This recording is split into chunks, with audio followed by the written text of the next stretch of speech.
안녕하세요. 안녕하세요. 예, 입시만담 4화가 돌아왔습니다. 오늘은 대학생 선배님들을 모시고 수험생들이 궁금해할 만한 사항들에 대해서 좀 얘기를 나눠보는 그런 시간을 가지려고 합니다. 각자 소개해 주시죠. 네. 안녕하세요. 저는 학생부 종합분야원으로 입학한 수학과 재학 중인 강진석이라고 합니다. 네, 안녕하세요. 저도 학생부 종합전형 5월 면접형으로 입학한 사회복지학과 2학번 설혜빈입니다. 네, 저도 학생부 종합전형 면접형으로 입학한 중고문학과 홍승기입니다. 대학생 선배들을 세 분을 모셔놓고 오늘 좀 질의응답하는 시간을 가지면서 수험생들 여러분들이 원서 접수나 아니면은 입시를 준비하시면서 좀 도움이 될 만한 얘기들을 해보려고 합니다. 첫 번째 질문입니다. 수험생 시절에 지금 8월 말쯤에 혹시 뭐하고 지내셨나요? 저 같은 경우에는 일단 6학종을 쓰기는 했는데 또 사람 인생이 어떻게 될지 모르잖아요. 6학종이 다 떨어질 수도 있는 거고 최저를 맞추게 될지도 있고 그래서 정시 공부도 좀 약간 병행하면서 열심히 준비했던 것 같아요. 네, 저 같은 경우에도 6학종을 썼는데 최저가 있는 학교가 몇 개 없었어요. 그래서 저는 약간 수능에 비중을 두기보다는 저는 면접을 가게 될 확률이 좀 더 높다라고 생각을 했기 때문에 면접 준비를 되게 일찍부터 시작했는데 우선 그 이유가 1학년부터 이제 3학년에 걸치다 보니까 기억이 잘 안 나잖아요. 그래서 저는 진짜 생기부를 이렇게 펼쳐놓고 밑줄 그어가면서 혹시 이거라도 들어올 수 있겠다. 아, 이것도 물어볼지도 모르겠네? 하는 것들을 전부 다 체크해서 공부하려고 되게 열심히 했던 것 같아요. 저도 6학종으로 이제 원서 접수를 했는데 저는 면접이 있는 전형을 되게 많이 썼었어요. 그래서 저는 면접 준비를 되게 열심히 좀 치중해서 했던 것 같고 그래서 제가 썼던 방법은 이제 선생님들, 고등학교 선생님들이랑 모의 면접도 되게 진행해 보면서 내가 제가 면접 때 긴장할 때 나온 실수들 같은 게 있잖아요. 뭐 다리 떨기라든지 뭐 말 더듬기 이런 것들을 좀 체크하면서 내가 진짜 면접에 갔다면 어떻게 하면 행동하면 될까 약간 이런 것들 좀 체크했던 것 같고 제가 지원하고 싶었던 저도 이제 시립대 합격한 그 선배가 있었어요. 고등학교 선배한테 전화해서 선배님은 뭐 어떻게 면접 준비했고 어떻게 원서 접수 때 준비했고 뭐 이런 것들을 좀 자세히 물어봤던 것 같아요. 그랬던 여러분들이 지금 이렇게 시립대생으로 와서 앉아 있습니다. 그렇게 준비를 하고 이제 시립대생이 됐는데 수험생 때 알던 거랑 좀 입학한 다음에 대학생이 된 다음에 좀 뭐가 좀 이거는 내가 그때랑은 몰랐던 거구나라는 게 좀 그런 게 좀 있을까요? 수험생 때와 이 대학생이 되고 나서와 좀 다르게 다가오는 것들. 저는 대학교 가면 같이 막 학회하고 세미나하고 막 열정적으로 토론하면서 그런 대학의 모습을 생각했는데 지금 대학생에 와보니까 대학생도 아직 모르는 게 되게 많은 것 같아요. 전공 그 기초 개념부터 시작해서 아직도 대학생은 많은 거를 모르고 많은 걸 약간 좀 배워가는 단계에 있구나 약간 이런 것도 생각하게 됐습니다. 또 약간 원서 접수랑 면접 관련해서는 저는 면접에서 약간 중국어 문학과다 보니까 뭔가 국제 정세에 대한 현안 같은 질문들을 되게 심층적으로 하실 줄 알았는데 그게 아니라 실제는 서류 기반 확인 면접이잖아요. 정말로 제 생기부에 있는 활동들을 집중적으로 물어보시더라고요. 그래서 이런 측면에서 학생분들께서 준비를 잘 하셨으면 좋을 것 같습니다. 저도 연결되는 맥락인데 저는 우리 대학을 쓸 때 인재상이 얼마큼 중요한지 솔직히 현역 때나 이럴 땐 잘 몰랐던 것 같아요. 근데 제가 이것은 제 TMI일 수도 있지만 저는 반수를 해서 지금 시립대학교 오게 되었는데 현역 때도 시립대를 쓰고 저는 이제 재수라고 하죠. 그때도 시립대를 썼었어요. 근데 그때 달라진 점이 있다면은 전 제 생기부를 제가 잘 모르고 있었다고 생각을 해요. 그래서 시립대학교 같은 경우에는 인재상이 되게 중요하잖아요. 제 생기부의 맥락과 제가 현역이랑 재수 때 학과가 달라졌었는데 그 학과의 맥락을 제가 잘 못 봤다고 생각을 해요. 그래서 다시 보니까 지금 사회복지학과 다니면서 느끼는 거는 내가 사회에 좀 헌신하고 사회 문제를 되게 미시적으로 더 파악하고 있기 때문에 내가 사회복지학과에 더 맞는구나 라는 거를 더 많이 느꼈고 또 지금 다니면서도 많이 느끼고 있는 부분인 것 같아요. 저는 이제 앞에서 두 분이 다 언급을 해주셔가지고 저도 인재상과 면접 질문에 대해서 좀 많은 걸 느꼈거든요. 저도 이제 서울시립대학교뿐만 아니라 타 대학에도 지원을 했었는데 시립대학교는 붙고 타 대학은 떨어졌단 말이죠. 그래서 왜 여기는 붙고 여기는 떨어졌을까 처음에 잘 몰랐어요. 모르다가 다니면서 알게 됐는데 이게 인재상이 그만큼 중요하다는 걸 새삼 느꼈거든요. 시립대학교에서 수학과에서 중요하게 생각하는 인재상이랑 제가 좀 부합했다고 생각을 해서 저는 시립대학교에 붙었다는 걸 다시 한번 깨닫게 됐고 또 면접 질문 같은 경우에도 서류 기반 확인 면접이잖아요. 제가 한 활동들에 대해서 정말 준비를 많이 했었어요. 면접 질문을. 근데 막상 면접장에 가보니까 기초적인 수학 개념을 물어보시더라고요. 그래서 이게 그냥 갑자기 하늘에서 뚝 떨어진 질문들이 아니라 제 생활기록부 보면은 뭐 이 학생은 뭐 수리 능력이 우수함, 뭐 수학이라는 과목이 굉장히 우수함 이런 문장이 있었단 말이죠.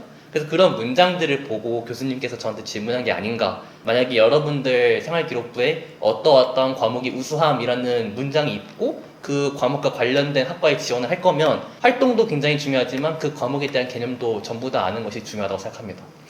저도 약간 첨언을 하자면 제가 중국어 문학과인데 제가 다른 과목 성적에 비해서 중국어 교과목의 등급이 그렇게 월등히 좋진 않았어요. 그래서 좀 지원을 되게 많이 걱정했거든요. 중국어 문학과에 지원하는데 중국어 등급이 낮잖아요. 근데 중국어 문학과 인재상에 보면 중국어에 대한 능력은 언급되지 않고 국어와 역사에 대한 능력이랑 중국 사회 문화에 대한 관심이 되게 큰 학생을 원한다 하고 있었는데 저는 제 생각과 그 기준에서는 되게 충족을 했다고 생각해요. 그래서 정말 인재상이 중요하다는 걸 다시 한번 느끼는 그런 계기가 됐던 것 같습니다. 저도 면접 질문이 인재상과 되게 닮아있다는 생각을 많이 했어요. 저 같은 경우에도 사회문제 연구원 같은 그런 것들 분명히 생기부 카테고리에 있었거든요. 근데 사회복지학과 인재상에도 사회 문제를 탐구하고 해결할 수 있는 이런 비슷한 멘트가 써져 있어요. 근데 그러다 보니까 첫 질문부터 그거였어요. 너가 이런 연구를 했는데 이게 왜 실패한 것 같고 이것의 문제는 뭐라 생각하느냐, 그리고 이것에 대한 사회 문제가 해결되려면 어떻게 해야 된다고 생각하느냐. 결국에 면접 질문도 인재상에서 파생됐다라고 생각을 되게 많이 느꼈어서 그래서 수험생 여러분들도 되게 인재상 열심히 준비해서 가셨으면 좋겠습니다. 원서 접수할 때 이것만은 반드시 알고 넘어가야 된다. 이거는 절대로 놓치면 안 된다. 라고 할 만한 좀 이렇게 중요한 사항 같은 거를 좀 얘기해 주실 수 있을까요? 일단은 그 원서 접수 때 그 제출 마감 시간을 잘 봐야 돼요. 이 학교가 다 그 제출 마감 날짜는 똑같은 경우가 많은데 그 제출 마감 시간은 다른 경우가 꽤 있거든요. 어떤 학교는 17시까지 마감이고 어떤 학교는 18시까지 마감이고 이렇단 말이죠. 그래서 나는 이날에 제출 마감이니까 이 시간까지 좀 고민하다가 지원을 해야지 했는데 알고 보니까 1시간 전에 마감돼 있고 이럴 수 있기 때문에 꼭 그 제출 마감 시한을 잘 확인하셨으면 좋겠습니다. 원서 접수하는 그 홈페이지에 캐시를 충전한다던가 이렇게 해서 결제하는 방법도 있을 거예요, 제 기억에는. 근데 저는 웬만하면은 각자 학교마다 직접 결제를 하고 그 이력을 보는 게 되게 좋다라고 생각을 해요. 왜냐면은 캐시 충전하면은 결제 누르면은 어쨌든 결제를 하는 순간 원서가 아예 제출 넘어가기 때문에 이제 수정할 수 없다거나 그런 경우가 되게 많이 생겨요. 그리고 여러분들 같은 경우에는 확실히 경쟁률도 고려를 하게 되잖아요. 그럼 첫날에 접수하지 않고 중간중간 바꿔가면서 지원하시는 경우도 생길 텐데 웬만하면 한 학교마다 진짜 신용카드 입력해서 결제하는 칸이 있는데 그 칸에서 결제를 하시고 원서 접수를 확인하셨으면 좋겠어요. 이것은 저의 개인적인 팁이라고 할 수 있을 것 같습니다. 많은 요청들 중 하나가 제가 접수를 했는데 뭔가 잘못 적었어요. 변동할 수 있을까요? 아니요. 원서 접수를 한 이후에는 무슨 수로도 그게 수정이 되질 않습니다. 그러니까 꼭 면서 접수 지불하시기 전에 한번 꼭 더 확인을 하고 하시면 좋겠습니다. 사정관님께서 말씀하신 것처럼 오탈자, 뭐 주민등록번호라든지 뭐 기본적인 인적 사항들 같은 오탈자 한번 더 확인하시면 좋을 것 같고요. 저는 또 이제 지원 자격 서류가 있잖아요. 시일 때는 마감이 정해져 있기 때문에 주변에 이제 우체국이 어디 있는지 그런 것들도 확인하시고 네, 미리 확인하시고 내가 어떤 서류들 좀 준비해야 되는지 이미 다 모집 요강에 나와 있으니까 조금만 한 번만 찾아보시면 되거든요. 그렇게 어렵지 않으니까 미리 준비하셔서 잘 원서 접수하셨으면 좋겠습니다. 많이 또 여쭤보시는 게 은행 문 닫는 시간이랑 우체국 문 닫는 시간 많이 여쭤보시거든요. 예, 한번 찾아보시면 네, 잘 알 수 있으니까 그런 걸 시간 계획을 잘 찍어주시면 좋겠습니다. 예, 그리고 짜잘하게 입시 관련해가지고 좀 팁을 줄 수 있는 게 있다면 뭐가 있을까요? 저는 일단 경쟁률에 겁먹지 말자라는 좀 말씀드리고 싶은 게 저는 이제 불안이거든요. 제가 상당히 불안함을 많이 가지고 사람인데 그래서 저는 원서에서 좀 약간 마감 시간까지 좀 미뤘어요. 보통 한 2-3시간 전에 최종 발표를 하잖아요, 경쟁률. 그래서 그걸 이제 보고 지원을 하곤 했는데 처음엔 좀 지원율이 경쟁률이 좀 적은 학과가 그 최종 마감이 엄청 많아진 경우도 있고 그래가지고 정말 아무도 모르는 것 같아요. 그게 경쟁률이 어떻게 될지. 그래서 본인이 학종으로 특히 학생부 종합전을 열심히 이 학과를 준비했고 모집하기 결정을 했다면 경쟁률이 적고 많고 이걸 떠나서 소신 있게 지원하셨으면 좋겠습니다. 근데 이거는 특히 우리 대학에 해당되는 내용인 것 같기도 해요. 뭔가 다른 학교는 잘 모르겠지만 다른 대학 같은 경우에는 막 인재상처럼 인재상이 중요하지 않다면은 막 내 생기부가 조금 달라도 뭔가 성적으로 컵을 친다거나 이런 마인드로 임해도 될 것 같은데 시립대학교만큼은 그런 마인드가 되게 통하지 않는 학교라고 생각을 하거든요. 그래서 웬만하면은 쉴 때는 내가 어느 학과에 맞춰져 있는지 확인하고 좀 뚝심 있게 밀고 가는 부분이 필요하지 않을까라는 생각을 되게 많이 합니다. 상향이라고 생각이 들어도 썼으면 좋겠어요. 시립대학교를. 뭐 꼭 시립대학교가 아니어도 좋으니까 만약에 본인이 되게 가고 싶고 진학하고 싶은 학과가 있는데 상향이라서 걱정을 해서 원서 접수를 포기하거나 이제 미루게 되면은 그 다른 대학교를 가도 미련이 남거든요. 그러니까 꼭 서울 시립대학교가 아니더라도 본인이 상향을 접수하고 싶으면은 꼭 한번 도전해봤으면 좋겠습니다. 본 영상은 이 박초의 입장과 다르겠습니다. 약간의 꿀팁을 더하자면 저는 이제 시립대학교 인재상을 그 포스트잇에 적어서 그 책상 앞에 붙여놨습니다. 그래서 생기부 읽으면서 좀 괜찮은데 약간 이런 느낌 받았던 것 같아요. 이 정도면 충족할 것 같은데 사정관님들도 좀 잘 괜찮게 보실 것 같은데 해가지고 인재상 앞에 포스트잇에 좀 붙여놓고 계속 보시면서 본인 생기부랑 좀 비교하시면 좋지 않을까 생각해봅니다. 좋은 말씀 감사하고요. 이제 마지막으로 수험생한테, 여러분도 다 수험생이었잖아요. 그러니까 이제 수험생들한테 좀 해주고 싶은 말이 있다라면 좀 자유롭게 얘기해 주시면 감사하겠습니다.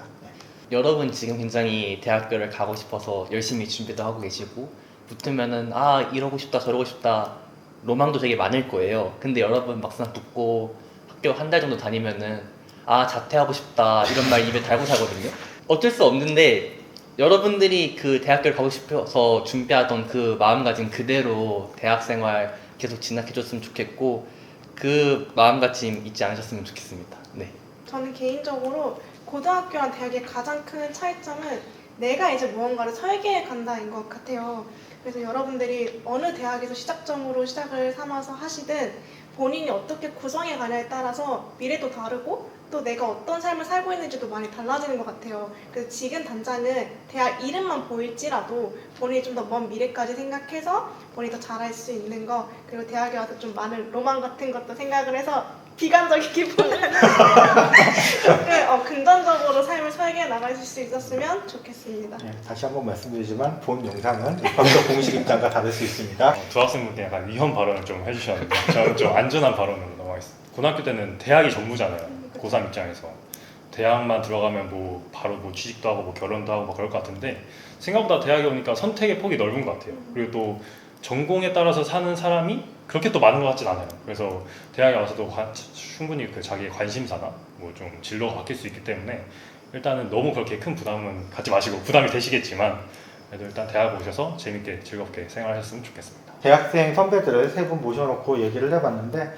저희는 사실 이미 좀 대학 입시를 치른 지 제가 수험생 입장에서 치른 지 되게 오래됐거든요, 생각보다.